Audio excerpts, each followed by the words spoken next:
Imagine being betrayed by those you love most, thrown into a pit and sold into slavery without understanding the reason for so much pain. Welcome to the Shalom channel. Today we will reflect on what God wants to teach us through the story of Joseph of Egypt. This man's journey, full of ups and downs, reveals much more than an ancient drama. It shows us how God works through invisible paths, even in injustices. Think about it. How many times have you been through situations that seemed meaningless? How many times have you been wronged and asked yourself, God, why? Joseph's life invites us to see the purpose in the process. Nothing he experienced was in vain. Each phase of pain was part of a preparation. God was building something greater. And with you, could it be that He is also acting in the same way? Write in the comments. Have you ever experienced something that you only understood later? Joseph was thrown into the pit by his own brothers. Rejection at home, envy, abandonment. Even so, he did not lose his essence. When he was sold into slavery, he carried within himself the dreams of God. This teaches us that the value God gives us is not erased by circumstances. Even though he was far from everything, Joseph maintained his integrity and faith. What about you? Have you ever felt rejected, forgotten, or undervalued? Joseph's story reminds us that our identity is in God, not in people. When he ended up in Potiphar's house, even in a foreign land, he prospered because the hand of the Lord was with him. And this shows us that God's presence is more important than where we are. Have you ever stopped to think that perhaps you are in a difficult place because that is where God wants to reveal something to you? Comment here. What do you feel God is teaching you at this moment in your life? Joseph faced another injustice. He was falsely accused and imprisoned. Once again, his faithfulness led him to a place of suffering, but even there he remained steadfast. In prison, he did not complain. He served, helped, and interpreted dreams.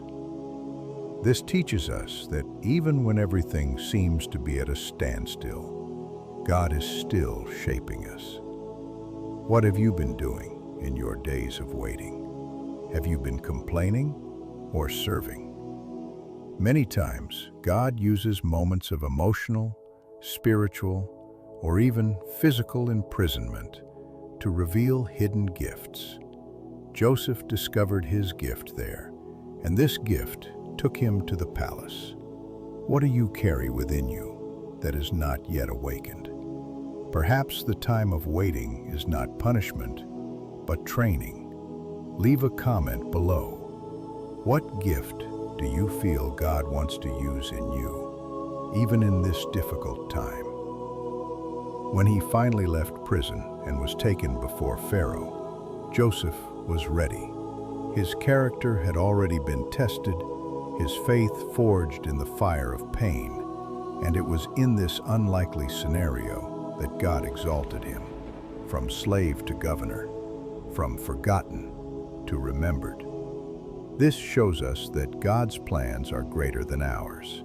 He uses the unlikely, raises the humble, and transforms captivity into a stage of honor.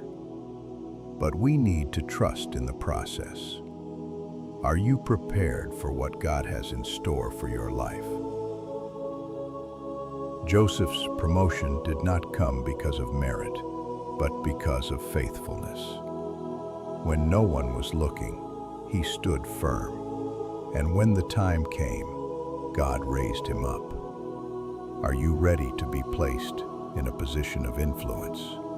Write in the comments, are you willing to be faithful, even if no one is looking? The end of Joseph's story is one of the most impactful in the Bible. When he met his brothers again, he could have taken revenge, but he chose to forgive. He said, "You meant evil against me, but God meant it for good." This teaches us that God's purpose is always greater than pain. Joseph understood that his entire journey was part of a greater plan to save lives. Have you been able to see God even in your deserts? What does He want to teach you with every tear, with every no, with every wait? Joseph's forgiveness reveals a heart that is healed and ready to serve God's plan. May you also declare, all of this has prepared me for what God has for me. If this message spoke to you, right here, God is teaching me something powerful. And remember, even in the silence, God is writing your story with purpose and love.